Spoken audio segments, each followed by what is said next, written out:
আজকে যাব ভোট দিতে। তো সকাল সকাল সমস্ত রান্নাবান্নার কাজ মিটিয়ে স্নান করে একদম রেডি হয়ে গেছি ভোট দিতে যাব বলে। তো আমি আর মা যাব। তো মা ওদিকে রেডি হচ্ছে, আমি ওদিকে রেডি হয়ে চলে এসেছি। আর বাইরে প্রচুর রোদ, প্রচুর গরম।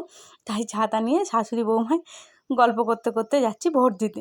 আর ভোট না দিলেও না, এটা হচ্ছে একটা নাগরিকের দায়িত্ব থাকে। তো এই যে আমাদের শিবতলার মাঠেতেই হচ্ছে, মানে স্কুলে হচ্ছে ভোট। তো পুরো মানে মিলিটারি পুলিশে ভর্তি আছে। আর এসে দেখছি ভালোই লাইন পড়ে গেছে, কিন্তু শুনছিলাম যে কম লাইন, কিন্তু এসে দেখছি ভালোই লাইন। আর মা বিরক্ত হচ্ছে, বলছে কত লাইন, কি গরম, কি অস্বস্তিকর হচ্ছে। কিন্তু যেই অস্বস্তিটা সেখানে ছিল, তো বাড়িতে এসে খুব আনন্দ হয়েছে। এই যে দেখো, ভোট দিয়েছে বলে আঙুলে কালিটা এমনভাবে দিয়েছে যেন মনে হচ্ছে সারা জন্মের মতো আমাকে কালিটা দিয়েছে।